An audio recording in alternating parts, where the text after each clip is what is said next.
In Surah Al-Tahabun, Allah Azza wa Jalla said, and this is what I recited at the beginning of this khutbah, Allah said, مَا أَصَابَ مِن مُصِيبَةٍ إِلَّا بِإِذْنِ اللَّهِ. Whatever calamity happened to you, whatever struck, any kind of calamity that struck, somebody got in a car accident, somebody got diagnosed with a disease, somebody's family member passed away, somebody lost a job, somebody got into a fight with their spouse and they're getting divorced, somebody, ran away from home, somebody, they don't want to deal with their family anymore, so they blocked every number and now they're just gone forever. You have a brother that doesn't talk to you, won't pick up your calls, won't respond to your text messages. You have a son who hates your guts. You have a mother who just walked away from the family. It happens. And people experience different kinds of calamities in life. مَا أَصَابَ مِن مُصِيبَةٍ إِلَّا بِإِذْنِ. The first thing Allah says, nothing struck anyone ever except that Allah allowed that to happen. Number one. But then the question is, why did Allah allow something so terrible to happen? Why would that happen? And Allah says sometimes in this ayah, there are many ayat on this, but this ayah, Allah teaches us a powerful lesson. He says, وَمَن يُؤْمِن بِاللَّهِ يَهْدِ قَلْبَهُ. Whoever truly has faith in Allah, Allah will guide that person's heart. Allah will guide their heart. And what is Allah saying?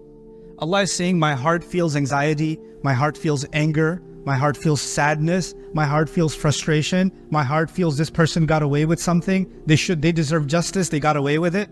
My heart feels that it was unfair, my heart feels unrest, my heart feels all of these things. But if I have Iman in Allah, Allah will guide my heart through these negative emotions. Actually, some of those negative experiences are a test of my Iman, and if I do have Iman, Allah will guide my heart. In other words, I'm supposed to go through some of these difficult experiences to truly experience guidance. I have to go, and this will be the way my Iman gets secured. And Iman is the greatest asset a human being can have, because on Judgment Day, the only thing that matters, إِلَّا مَنْ أَتَى اللَّهَ بِقَلْبٍ سَلِيمٍ. The only people, nothing will be of any benefit except people who come before Allah and they have a good heart. And the only way to have a good heart is to have Iman in that heart. And the only way to have Iman in that heart is Allah will guide that heart. And the only way that heart to be guided is to go through a tough experience and hold on to your faith anyway. And not let that be shaken. And you stay the course. So this is a remarkable thing Allah has said. In this ayah, Allah is telling us to face a traumatic experience, to face it, to deal with it, but deal with it with faith and not let it change you.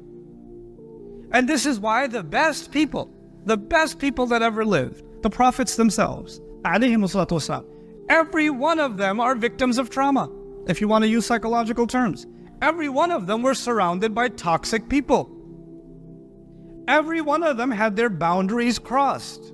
Every one of them. Every last one of them had to experience narcissism. Isn't it? Didn't Ibrahim alayhi salam have a toxic father? Didn't Yusuf alayhi salam have narcissistic brothers? Didn't they? Isn't he a victim of family abuse? Wasn't he being gaslit when he was being called a thief? Isn't this what was happening to them? So they could take all of that, listen to all of that, and those experiences, and then for the rest of their life, they can say, I know all these fathers, they're toxic. I know I need to draw a healthy boundary between me and them, and etc. Even Ibrahim alayhi salam, when he's being expelled from his own home, he turns back to his father and he uses Ya Abati. He turns, my beloved father, Ata'tu shidil al-hub. He turns to his father and says, Dad, I still love you. You may not be good to me, but that doesn't mean I will no longer be good to you. And I'll still pray for you to be forgiven. La astaghfirannak. I'll pray for you still. Allah says if you can just turn the page, then Allah is forgiving too. Maybe things will reconcile. Even in the worst case, there's room for reconciliation. There's room to make things better. But if the hearts are not, if you're too absorbed in yourself, you're not going to look for a solution. The only thing that you want to serve is your wishes. And so this is the last thing I will share with you. The direction that psychology is going in now, pop psychology, reminds me of the ayah of Surah Al-Jathiyah. أَرَأَيْتَ مَنِ اتَّخَذَ إِلَهَهُ هَوَاهُ وَأَضَلَّهُ اللَّهُ عَلَى عِلْمٍ. Did you see someone who takes their feeling, their empty feeling, and they turn it into their God? Their God has become their feeling. And Allah allows this person to be misguided even though they have knowledge. Ala ilm. They can know. They can be a PhD. They can be a doctor. They can be a professional. But they are being led by their emotions.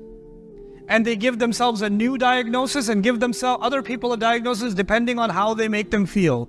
Today you're a narcissist, tomorrow you're an abuser, the next day you're a toxic person, the next day you're this, the next day you're depressed, the next day you're, you have attachment issues. You just throw out these diagnoses, label people.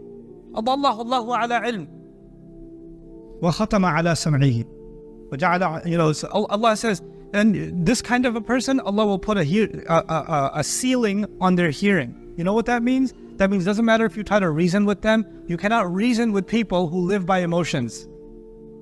Many of you have experienced this. When people are living by their emotions, if you're trying to be logical, it's like talking to a wall. But I feel. The feeling is, that's the God. ختم على سمعه وجعل على قلبه غشاوة. And Allah places a cover over their hearts. وَمَن يَهْدِيهِم مِّن بَعْدِ اللَّهِ. Who's going to guide them after Allah? That ayah, that last part of that ayah, who will guide them after Allah? You know what that means? They replaced Allah with their own feelings. That's why there's no more guidance for them. Because their ilah is actually Allah, but their ilah became their hawa. So Allah says, فَمَن يَهْدِيهِم مِّن بَعْدِ اللَّهِ. Who's going to guide them after Allah? After they remove Allah from their hearts, what guidance can they have?